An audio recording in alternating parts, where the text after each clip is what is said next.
ನಮ್ಮ dream AI YouTube ಚಾನಲ್ಗೆ ಸ್ವಾಗತ. ಲೈಕ್, ಶೇರ್, ಸಬ್ಸ್ಕ್ರೈಬ್ ಮಾಡಿ. ಇಂದು ಬಿಎಂಟಿಸಿ ಬಸ್ ಟಿಕೆಟ್ ಡಿಜಿಟಲ್ ಆಗುತ್ತಿರುವುದರ ಬಗ್ಗೆ ತಿಳಿಯೋಣ.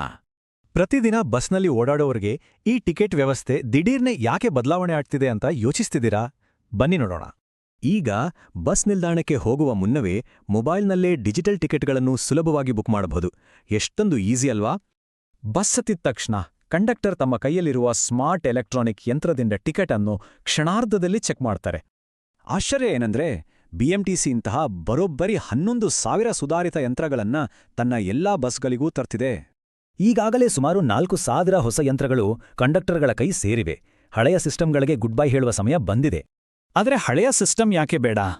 ಯಾಕಂದ್ರೆ 51%ಕ್ಕೂ ಹೆಚ್ಚು ವಹಿವಾಟುಗಳು ಹಳೆಯ ಸ್ಥಿರ QR ಕೋಡ್ ಮೂಲಕವೇ ನಡೀತಿತ್ತು. ಇಲ್ಲೇ ನೋಡಿ ಅಸಲಿ ಸಮಸ್ಯೆ. ಹಳೆಯ ವ್ಯವಸ್ಥೆಯಲ್ಲಿ ಕೆಲ ಸಿಬ್ಬಂದಿ ಹಾಗೂ ಪ್ರಯಾಣಿಕರಿಂದಲೇ ದೊಡ್ಡ ಮಟ್ಟದ ವಂಚನೆ ನಡೀತಾ ಇತ್ತು. 10 ಕಂಡಕ್ಟರ್ಗಳು ಪ್ರಯಾಣಿಕರ ಹಣವನ್ನ ತಮ್ಮದೇ ಸ್ವಂತ ಖಾತೆಗೆ ಹಾಕ್ಕೊಂಡು 50,000ಕ್ಕೂ ಹೆಚ್ಚು ರೂಪಾಯಿ ದುರ್ಬಳಕೆ ಮಾಡಿಕೊಂಡಿದ್ದಾರೆ. ಈ ಹಳೆಯ ಸಿಸ್ಟಮ್ ತುಂಬಾನೇ ವೀಕ್ ಇತ್ತು. ವಂಚನೆ ಮಾಡಿದ ಸಿಬ್ಬಂದಿಯನ್ನು ತಕ್ಷಣವೇ ಸಸ್ಪೆಂಡ್ ಮಾಡಿ ಕಠಿಣ ವಿಚಾರಣೆ ನಡೆಸಲಾಗುತ್ತಿದೆ. ಆದ್ರೆ ತಲೆಗೆಡ್ಸ್ಕೋಬೇಡಿ, ಈ ಹೊಸ ಡೈನಾಮಿಕ್ QR ಕೋಡ್ಗಳು ಇಂತಹ ಎಲ್ಲ ಅಕ್ರಮಗಳಿಗೂ ಬ್ರೇಕ್ ಹಾಕ್ಲಿವೆ. ಇದು ಪಕ್ಕಾ ಗೇಮ್ ಚೇಂಜರ್. ಇದರಲ್ಲಿರುವ ಮಜವಾದ ವಿಷಯ ಅಂದ್ರೆ, ಈ ಹೊಸ ಯಂತ್ರಗಳು ಪ್ರತಿ ಟಿಕೆಟ್ಗೂ ಟ್ರ್ಯಾಕ್ ಮಾಡಬಹುದಾದ ಫ್ರೆಶ್ QR ಕೋಡ್ ಅನ್ನು ತಕ್ಷಣ ಸೃಷ್ಟಿಸ್ತವೆ. ಹೌದು, ಆರಂಭದಲ್ಲಿ ಸ್ವಲ್ಪ ಸಮಸ್ಯೆಗಳಿವೆ. ರಶ್ ಇರುವಾಗ ನೆಟ್ವರ್ಕ್ ಕಟ್ಟಾಗಿ ಟಿಕೆಟ್ ಕೊಡಲು ವಿಳಂಬ ಆಗ್ತಿದೆ ಅಂತ ಕಂಡಕ್ಟರ್ಗಳು ಹೇಳ್ತಿದ್ದಾರೆ. ಆದರೆ ಯಂತ್ರದ ಬಳಕೆ ಅಭ್ಯಾಸವಾದಂತೆ ಕೇವಲ 1-2 ಸೆಕೆಂಡ್ಗಳಲ್ಲಿ ಟಿಕೆಟ್ ಪ್ರಿಂಟ್ ಆಗ್ತಿದೆ ಅನ್ನೋದನ್ನು ಅಧಿಕಾರಿಗಳು ಖಚಿತಪಡಿಸಿದ್ದಾರೆ.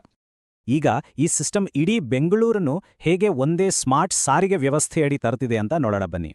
ಮುಂಬರುವ ದಿನಗಳಲ್ಲಿ ಒಂದೇ ನ್ಯಾಷನಲ್ ಕಾಮನ್ ಮೊಬಿಲಿಟಿ ಕಾರ್ಡ್ ಬಳಸಿ ಮೆಟ್ರೋ ಮತ್ತು ಬಿಎಂಟಿಸಿ ಬಸ್ ಎರಡರಲ್ಲೂ ಆರಾಮಾಗಿ ಪ್ರಯಾಣಿಸಬಹುದು. ಅಷ್ಟೇ ಅಲ್ಲ, ಉಚಿತ ಪ್ರಯಾಣ ಒದಗಿಸುವ ಮಹಿಳೆಯರ ಶಕ್ತಿ ಯೋಜನೆ ಸ್ಮಾರ್ಟ್ ಕಾರ್ಡ್ಗಳನ್ನು ಈ ಹೊಸ ಯಂತ್ರಗಳು ಸುಲಭವಾಗಿ ಸಪೋರ್ಟ್ ಮಾಡ್ತವೆ. ಹೀಗೆಲ್ಲ ಸ್ಮಾರ್ಟ್ ಸಿಸ್ಟಮ್ ಬಂದ್ಮೇಲೆ ಮುಂದೊಂದು ದಿನ ಬಸ್ಸಲ್ಲಿ ಕ್ಯಾಶ್ ಕೊಟ್ಟು ಟಿಕೆಟ್ ತಗೊಳ್ಳೋದೇ ಸಂಪೂರ್ಣವಾಗಿ ನಿಂತೋಗುತ್ತಾ? ಏನನ್ಸುತ್ತೆ?